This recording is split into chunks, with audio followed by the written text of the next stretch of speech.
सफल मनुष्य के पास गहन मनोवैज्ञानिक और आध्यात्मिक समझ होती है। मानसिक शांति के बिना कोई सच्ची सफलता नहीं मिलती है। पार्ट 12। अवचेतन मन सफलता का द्वार। सफल मनुष्य स्वार्थी नहीं होते हैं। जीवन में उनकी प्रमुख इच्छा मानवता की सेवा है। सफल मनुष्य के पास गहन मनोवैज्ञानिक और आध्यात्मिक समझ होती है।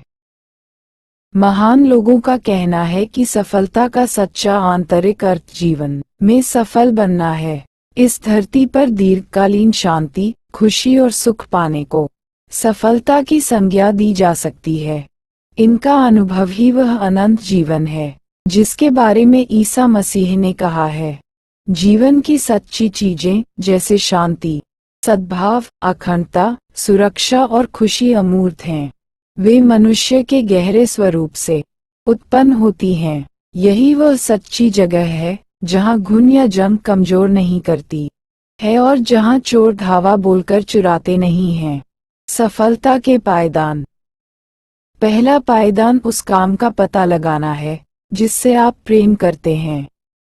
जब तक आप अपने काम से प्रेम नहीं करते हैं तब तक आप सफल नहीं हो सकते हैं, भले ही विश्व आपको सफल व्यक्ति मानता रहे।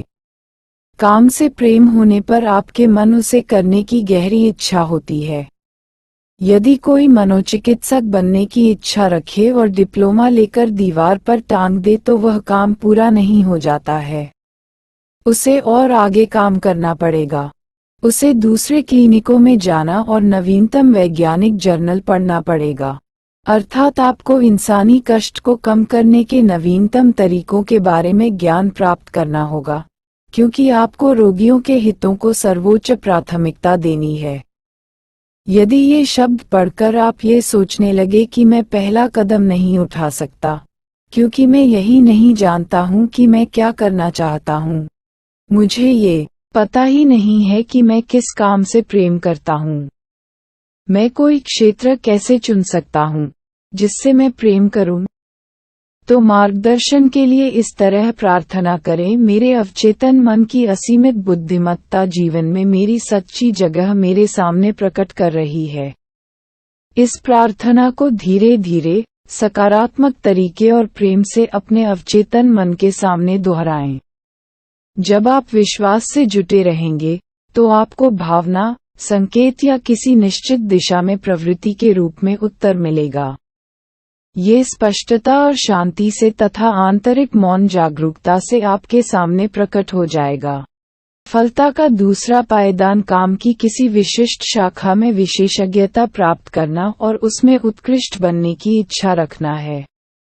यदि कोई विद्यार्थी केमिस्ट्री के क्षेत्र को पेशे के रूप में चुनता है, उसे इस क्षेत्र की किसी एक शाखा पर अपना ध्यान केंद्रित करना चाहिए और अपना सारा समय तथा ध्यान उसी चुने हुए क्षेत्र पर करना चाहिए ताकि वह उसका विशेषज्ञ बन जाए। उसके उत्साह के कारण वह अपने क्षेत्र में ज्यादा से ज्यादा जानकारी प्राप्त करना चाहेगा, लेकिन संभव हो तो वह बाकी सबसे ज्यादा जानने की कोशिश करेगा। उसे अपने काम में बहुत उत्साहपूर्ण दिलचस्पी लेना चाहिए और उसके मन में विश्व की सेवा करने की इच्छा होनी चाहिए। आप जानते हैं, जो सबसे महान है उसे सेवक बनना ही होगा।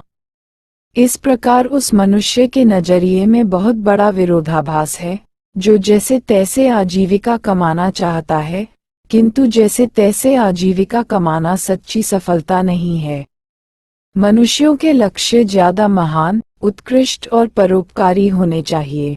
उन्हें दूसरों की सेवा करनी चाहिए और अपनी रोटी पानी में बहानी चाहिए। सफलता का तीसरा पायदान सबसे महत्वपूर्ण है। आपको यह सुनिश्चित करना चाहिए कि आप जो करना चाहते हैं वह सिर्फ आपको ही सफल न बनाए। आपकी इच्छा स्वार्थपूर्ण नहीं होनी चाहिए। इससे मानवता को लाभ होना चाहिए। सर्किट पूरा होना चाहिए, अर्थात आपका उद्देश्य विश्व की सेवा करना या लाभ पहुंचाना होना चाहिए। लेकिन आप सिर्फ अपने ही लाभ के लिए काम करते हैं तो आप इस अनिवार्य सर्किट को पूरा नहीं करते हैं। हो सकता है आप सफल नजर आएं, लेकिन आपने अपने जीवन में जो शॉर्ट सर्किट किया है वह आगे चलकर सीमा या बीमारी की ओर ले जा सकता है। सफलता का पैमाना। अब आप सोच रहे होंगे कि उस आदमी के बारे में क्या, जिसके बारे में मैंने टीवी पर अभी खबर देखी है। उसने तो धोखेबाजी करके शेयर बाजार से करोड़ों डॉलर कमाए हैं।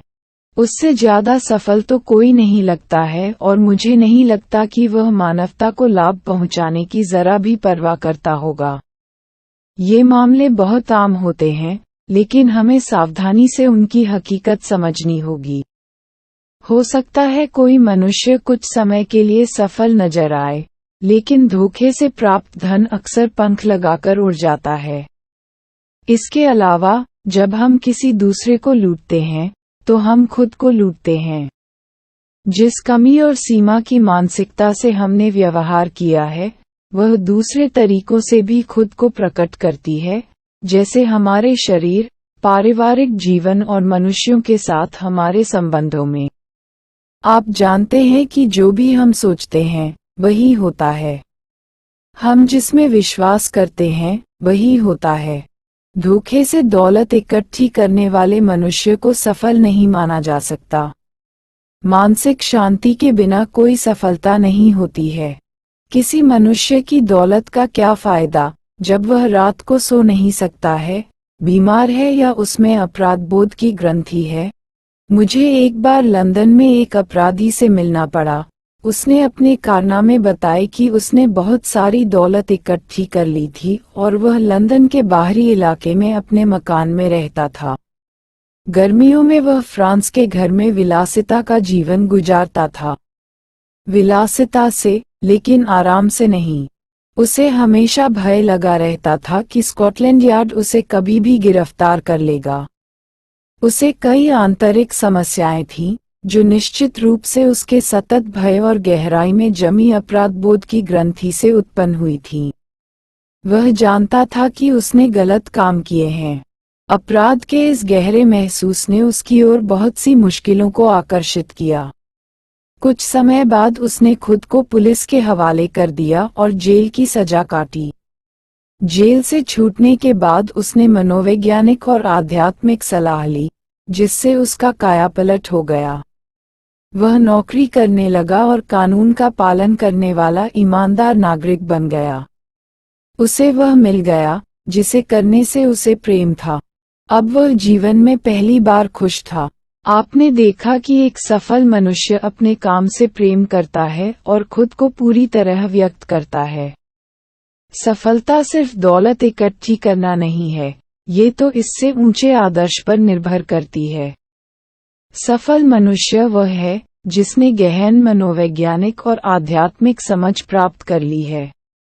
आज के कई महान बिजनेसमैन सफलता के लिए अपने अवचेतन मन के सही उपयोग पर बल देते हैं। वे किसी आगामी प्रोजेक्ट को इस तरह देखते हैं जैसे वह पहले ही पूरा हो चुका हो। उसकी साकार तस्वीर देखने और अपनी प्रार्थनाओं के परिणाम को महसूस करने के बाद उनका अवचेतन मन उस प्रोजेक्ट को पूरा कर देता है। इसलिए आप किसी लक्ष्य की स्पष्टता से कल्पना कर सकें तो आपको आवश्यक चीजें मिल जाएंगी।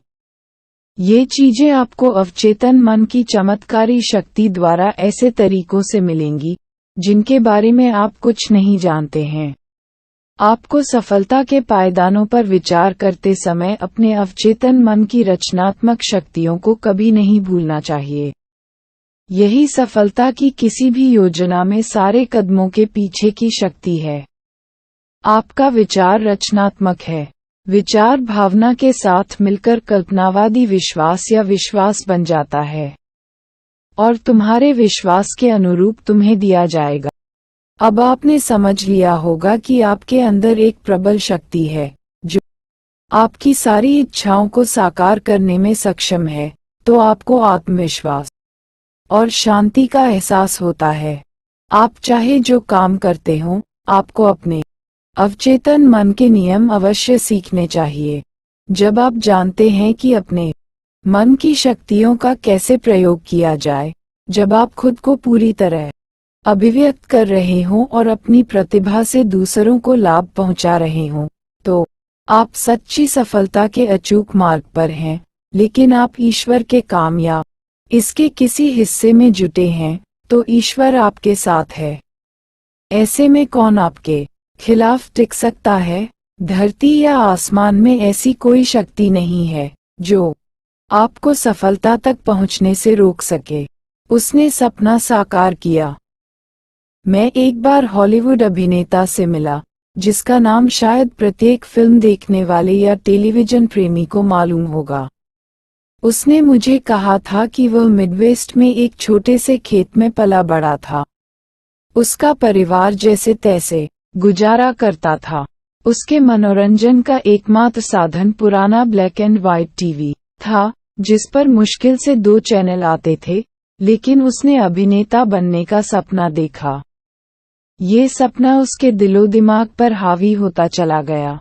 उसने कहा कि जब मैं बाहर खेतों में काम करता था या खलिहान में गायों को वापस लाता था, तब भी मैं सारे समय कल्पना करता था कि मेरा नाम एक बड़े थिएटर के बाहर बड़े बड़े अक्षरों में लिखा है।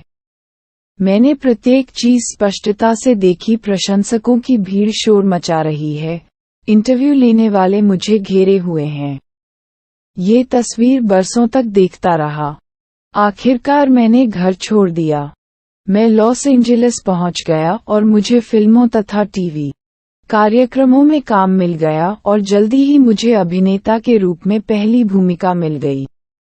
प्रीमियर की रात जब मैं कार से थिएटर पहुंचा, तो बेहोश होते होते बचा।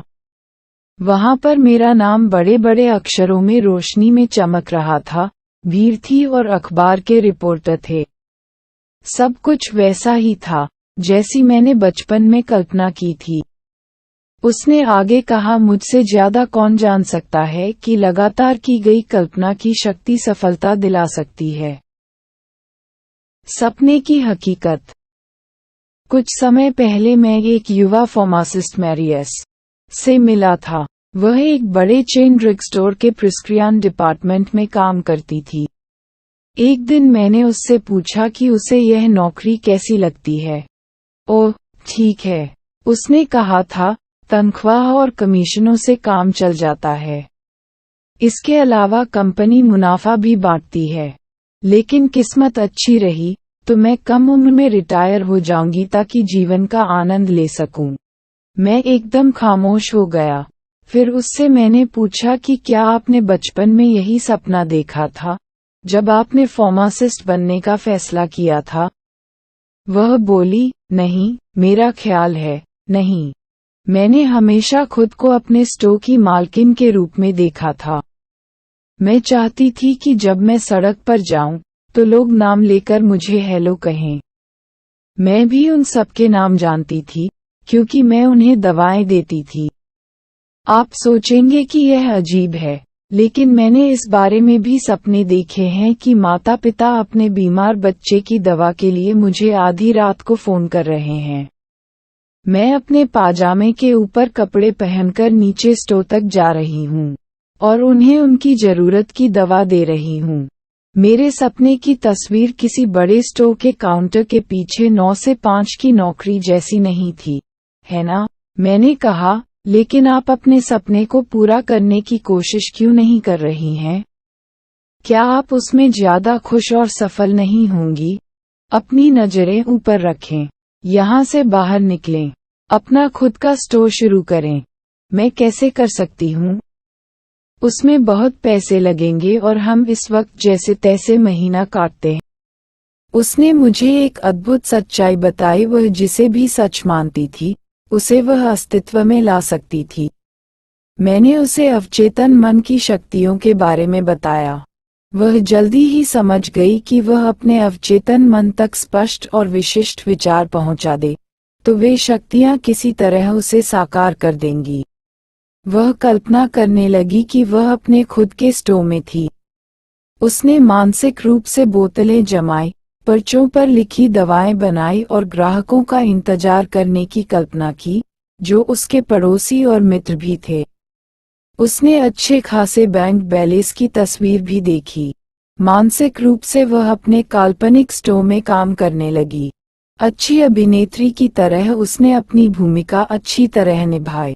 मैं जिस तरह अभिनय करूंगी वैसी ही बन जाऊंगी। वह पूरे दिल से अभिनय में जुट गई। वह इस तरह चलती थी और काम करती थी जैसे वह स्टोर की मालकिन हो। कुछ समय बाद मैरी ने मुझे एक चिट्ठी लिखी और उसने बताया कि हमारी बातचीत के बाद उसके जीवन में कैसा मोड़ आया। जिस चेन स्टोर में वह काम करती थी वह एक नए मील के बड़े स्टोर से प्रतिस्पर्धा में दिवालिया हो गया। इसके बाद वह एक बड़ी ड्रग कंपनी में ट्रैवलिंग रिप्रेजेंटेटिव का काम करने लगी और एक ऐसा इलाका संभालने लगी जिसमें कई राज्य थे। एक दिन काम के सिलसिले में उसे अपने इलाके के पश्चिमी कोने के एक छोटे कस्बे में जाना पड़ा। उस कस्बे में दवा की सिर्फ एक ही दुकान थी। वह वहां पहले कभी नहीं गई थी, लेकिन जिस पल वह अंदर गई उसने उसे पहचान लिया। ये हूबहू उसी स्टोर जैसा था जिसका सपना उसने अपनी कल्पना में इतनी स्पष्टता से देखा था। अचंभित होकर उसने स्टोर के बूढ़े मालिक को इस अद्भुत संयोग के बारे में बताया। इस पर मालिक ने उसे बताया कि वह रिटायर तो होना चाहता है, लेकिन अपना स्टोर किसी बड़े कॉरपोरेशन को नहीं बेचना चाहता, क्योंकि यह स्टोर 3 पीढ़ियों से उसके परिवार में है। कई बार की बातचीत के बाद मालिक ने उसे स्टोर खरीदने के लिए पैसे उधार देने का प्रस्ताव रखा। बिजनेस से होने वाले मुनाफे से वह कर्ज की किस्त दे सकती थी। युवा महिला अपने परिवार सहित उस कस्बे में आ गई और जल्दी ही उसने एक बड़े पुराने मकान का डाउन पेमेंट दे दिया जो स्टोर के पास ही था। अब जब वह सुबह स्टोर जाती है तो पास से गुजरने वाला प्रत्येक मनुष्य उसका नाम लेकर हेलो कहता है। सब उसे जानते हैं क्योंकि वह उन्हें दवाएं देती है। बिजनेस और अवमन। एक बार मैंने बिजनेस एग्जीक्यूटिव के एक समूह के सामने कल्पना और अवचेतन मन की शक्तियों पर अपने भाषण में बताया कि महान जर्मन कवि गेटे मुश्किलें और समस्याएं आने पर अपनी कल्पना का किस तरह प्रयोग करते थे।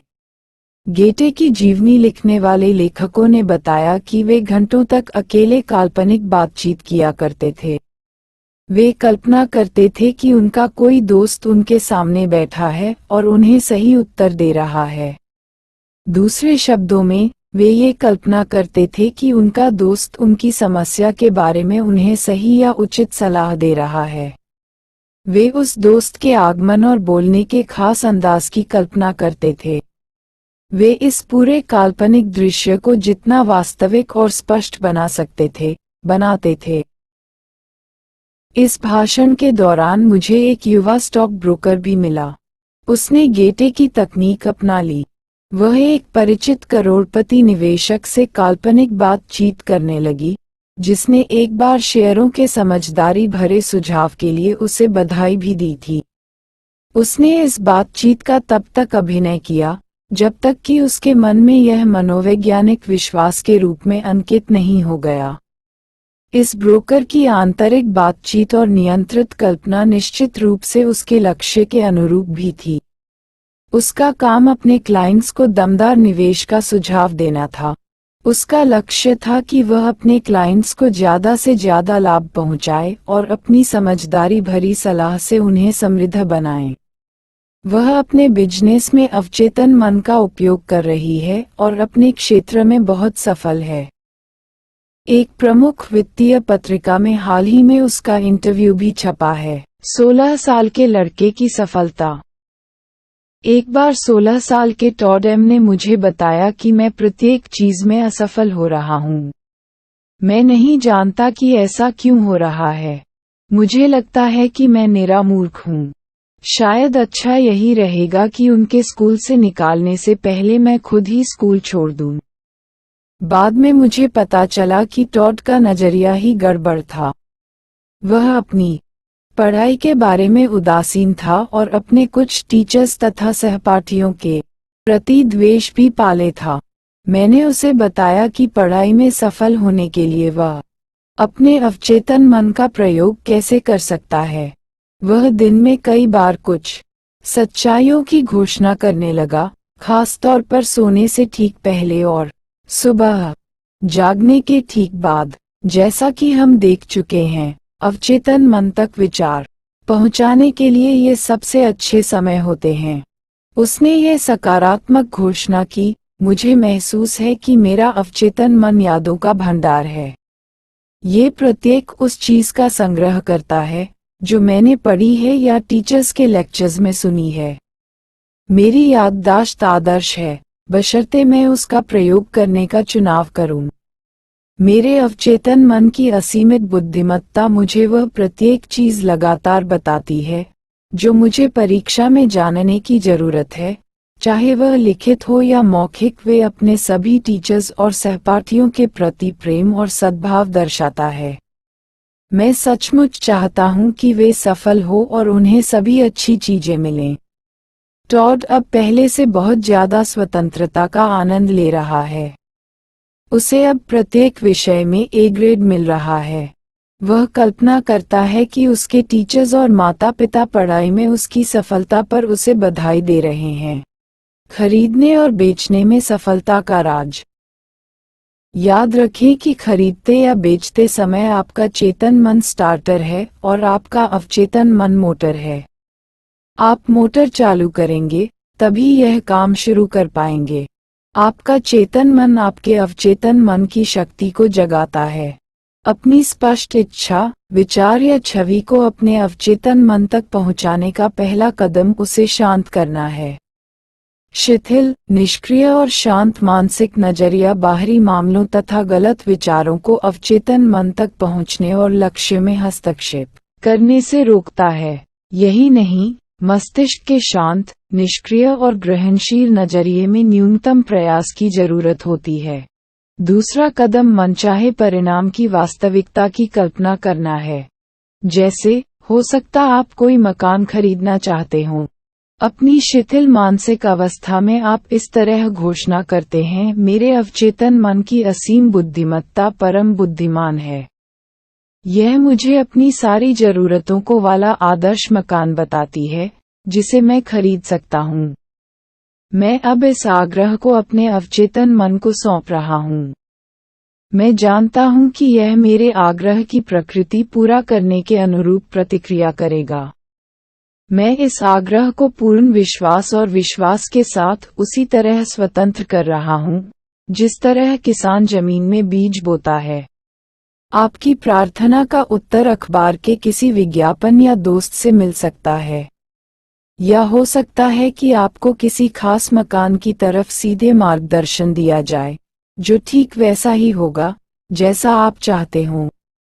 प्रार्थना का उत्तर कई तरीकों से मिल सकता है, अर्थात उत्तर हमेशा मिलता है, बशर्ते आपको अपने अवचेतन मन के काम करने पर पूरा विश्वास हो। यदि खरीदने के बजाय आप कोई मकान, जमीन या जायदाद बेचना चाहते हो, अवचेतन मन की असीमित बुद्धिमत्ता पर भरोसा करने की यही नीति आपको सटीक मार्गदर्शन देगी। लॉस एंजलिस में अपना मकान बेचते समय मैंने एक तकनीक का प्रयोग किया। जब मैंने ये तकनीक अपनी पहचान के कई रियल एस्टेट ब्रोकर्स को बताई, तो वे भी इसका प्रयोग करने लगे। इससे उन्हें उल्लेखनीय परिणाम मिल रहे हैं। मैंने अपने मकान के सामने घास पर एक साइन बोर्ड लगाया जिस पर था, बेचना है। उस रात सोने से ठीक पहले मैंने खुद से पूछा कि मान लिखा लो तुम्हें घर के लिए खरीदार मिल गया, तो फिर तुम क्या करोगे? उत्तर था, मैं, बेचना है, साइन बोर्ड को कचरे में फेंक दूंगा। अपने मस्तिष्क के अंदरूनी पर्दे पर मैंने एक विस्तृत दृश्य देखा। मैंने साइन बोर्ड पकड़ा, उसे जमीन से उखाड़ा, अपने कंधे पर रखा और मकान के पीछे कूड़ेदान की तरफ ले गया। मैंने उसे फेंकते हुए कहा कि मदद के लिए धन्यवाद, लेकिन अब मुझे तुम्हारी जरूरत नहीं है। मैं गहरी संतुष्टि के एहसास के साथ सोने गया कि काम पूरा हो गया था। अगले दिन एक आदमी ने मुझे उस मकान का बयाना दे दिया और कहा कि अब आप उस साइन बोर्ड को फेंक सकते हैं, अब आपको उसकी जरूरत नहीं है। मैंने उसकी सलाह पर अमल किया। मैंने साइन बोर्ड उखाड़ा और उसे फेंक दिया। आंतरिक क्रिया ने बाहरी क्रिया को साकार कर दिया। इसके बारे में नया कुछ नहीं है। जैसा अंदर वैसा बाहर। दूसरे शब्दों में, आपके अवचेतन मन पर छपी तस्वीर जैसी होगी, वैसा ही दृश्य आपके जीवन के पर्दे पर उभरेगा। बाहरी स्वरूप आंतरिक स्वरूप का प्रतिबिंब दिखाता है। बाहरी कर्म आंतरिक कर्म का अनुसरण करता है। यहाँ घर, जमीन या जायदाद बेचने का एक और प्रभावी तरीका बताया जा रहा है। धीरे धीरे, शांति से और भावना के साथ यह सकारात्मक घोषणा करें, मेरी असीमित बुद्धिमत्ता इस मकान के उस खरीदार को आकर्षित कर रही है। इस खरीदार को मेरे पास मेरे अवचेतन मन के रचनात्मक ज्ञान ने भेजा है, जो कभी गलतियां नहीं करता है। हो सकता है, ये खरीदार कई और मकान देखे, लेकिन मेरा मकान ही उसे पसंद आएगा और वह इसे ही खरीदेगा, क्योंकि उसके अंदर की असीमित बुद्धिमत्ता उसका मार्गदर्शन करेगी। मैं जानता हूं कि खरीदार सही है, समय सही है और कीमत सही है। इसके बारे में प्रत्येक चीज सही है। मेरे अवचेतन मन का अधिक गहरा प्रवाह अब हम दोनों के दैवीय विधान में एक साथ जा रहा है। मैं जानता हूं कि ऐसा ही है। हमेशा याद रखें कि आप जिसे खोज रहे हैं, वह भी आपको खोज रहा है। कोई न कोई हमेशा रहता है, जो उसी मकान या जायदाद को खरीदना चाहता है, जिसे आप बेचना चाहते हैं। अपने अवचेतन मन की शक्तियों का सही प्रयोग करके आप अपने मस्तिष्क से प्रतिस्पर्धा का सारा एहसास और खरीदने बेचने की सारी चिंता खत्म कर देते हैं। जो चाहा वो पाया। एक युवा महिला मार्गरेट टी निरंतर मेरे भाषणों में आती थी। अपने घर से हॉल तक आने के लिए उसे 3 बार बस बदलनी पड़ती थी। प्रत्येक बार भाषण सुनने आते समय उसे 1.5 घंटा लगता था। एक दिन वह मेरा भाषण सुनने आई, जिसमें मैंने बताया कि एक युवक को अपनी नौकरी के सिलसिले में कार की जरूरत थी और कल्पना के प्रयोग से वह उसे मिल गई। वह घर गई और भाषण में सुनी तकनीक आजमाने लगी। उसने बाद में मुझे चिट्ठी लिखकर बताया कि उसने मेरे तरीकों को कैसे लागू किया और उसके बाद क्या हुआ। वह चिट्ठी उसकी अनुमति से यहाँ छाप रहा हूँ। प्रिय डॉक्टर मफी, मैं जानती थी कि व्यक्तिगत विकास के लिए मुझे कार की सख्त जरूरत थी। इसके अलावा कोई रास्ता नहीं था कि मैं आपके भाषण निरंतर रूप से सुनने आ सकूं। मैंने फैसला किया कि चाहे मुझे कार पाने में जितना भी समय लगे, मुझे उस कार को पाने की कोशिश करनी चाहिए, जिसका मैंने हमेशा सपना देखा था, कैडिलैक कार। अपनी कल्पना में मैंने वे सारे कदम उठाए जो मैं करती, लेकिन मैं सचमुच कार खरीदती और चलाती। मैंने खुद को शोरूम में जाते देखा और उस मॉडल का टेस्ट ड्राइव लेते देखा, जो मुझे पसंद था। मैंने बार बार कैडिलैक पर हक जताया। मैंने कार में बैठने, उसे चलाने, उसके डैशबोर्ड को छूने की मानसिक तस्वीर देखी और लगातार 2 सप्ताह तक देखती रही। पिछले सप्ताह मैं कैडिलैक चलाकर आपका भाषण सुनने आई थी। इंग्लेवुड में रहने वाले मेरे अंकल की मृत्यु हो गई थी और वे अपनी कैडिलैक तथा सारी जायदाद मेरे नाम कर गए थे। कई उत्कृष्ट एग्जीक्यूटिव द्वारा अपनाई जाने वाली सफलता की तकनीक के अनुसार कई शीर्षस्थ बिजनेस एग्जीक्यूटिव दिन में कई बार सफलता शब्द का तब तक प्रयोग करते हैं, जब तक कि उन्हें यह विश्वास नहीं होने लगता है कि उन्हें सफलता मिल गई है। वे जानते हैं कि सफलता के विचार में सफलता के सभी अनिवार्य तत्व शामिल हैं। इसी तरह आप भी सफलता शब्द को विश्वास के साथ दोहराएं। आपका अवचेतन मन इसे आपके बारे में सच मान लेगा और आपको सफलता की प्रेरणा देगा। आप अपने कल्पनावादी विश्वासों, छापों और विश्वासों को व्यक्त करने के लिए विवश हैं। सफलता का आपके लिए क्या मतलब है? बेशक आप अपने घरेलू जीवन और दूसरों के साथ संबंधों में सफल बनना चाहते हैं। आप अपने सुने हुए काम या व्यवसाय में उत्कृष्ट बनना चाहते हैं। आप एक सुंदर घर और दौलत चाहते हैं, ताकि आप आराम और सुख से रह सकें।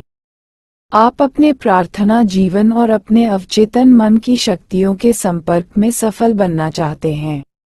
आप एक बिजनेस एग्जीक्यूटिव भी हैं, क्योंकि आप जीने के व्यवसाय में हैं।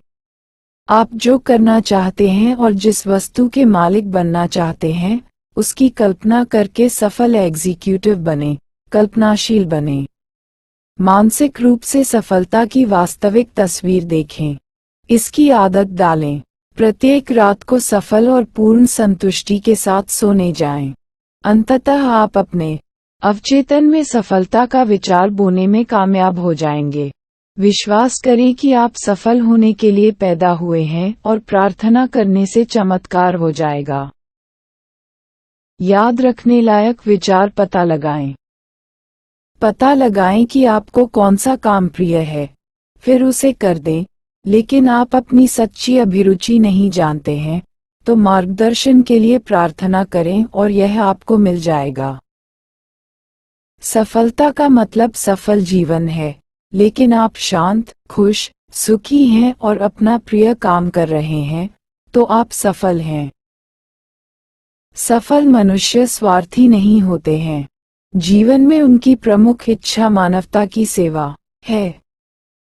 अपने खास क्षेत्र में विशेषज्ञ बनें और इसके बारे में किसी अन्य मनुष्य से ज्यादा जानने की कोशिश करें। सफल मनुष्य के पास गहन मनोवैज्ञानिक और आध्यात्मिक समझ होती है। मानसिक शांति के बिना कोई सच्ची सफलता नहीं मिलती है। लेकिन आप किसी उद्देश्य की स्पष्टता से कल्पना करते हैं, तो अवचेतन मन की चमत्कारी शक्ति आपको सारी आवश्यक वस्तुएं प्रदान कर देगी। लगातार कल्पना करने से आपके अवचेतन मन की चमत्कारी शक्तियां प्रेरित होती हैं। आपका विचार भावना के साथ जुड़कर कल्पनावादी विश्वास बन जाता है और आपके विश्वास के अनुसार आपको मिलेगा। लेकिन आप नौकरी में प्रमोशन चाहते हैं, तो कल्पना करें कि आपका मालिक, सुपरवाइजर या कोई प्रियजन प्रमोशन पर आपको बधाई दे रहा है। इस तस्वीर को स्पष्ट और वास्तविक बनाएं। आवाज सुनें, आएं देखें और इसकी वास्तविकता को महसूस करें। ऐसा करते रहें। बार बार दोहराने से आपकी मनोकामना सुखद रूप से पूरी हो जाएगी। लेकिन आप मकान या जायदाद बेचना चाहते हैं, तो धीरे धीरे, शांति से और भावना से यह सकारात्मक घोषणा करें, असीमित बुद्धिमत्ता इस मकान या जायदाद के खरीदार को मेरी ओर आकर्षित कर रही है, जो इसे चाहता है और इसमें समृद्ध होता है। इस जागरूकता को कायम रखें और आपके अवचेतन मन का अधिक गहरा प्रवाह इसे साकार कर देगा। सफलता के विचार में सफलता के सभी तत्व शामिल हैं। सफलता शब्द बार बार विश्वास और विश्वास के साथ दोहराएंगे, तो अवचेतन मन आप पर सफल होने के लिए दबाव डालेगा।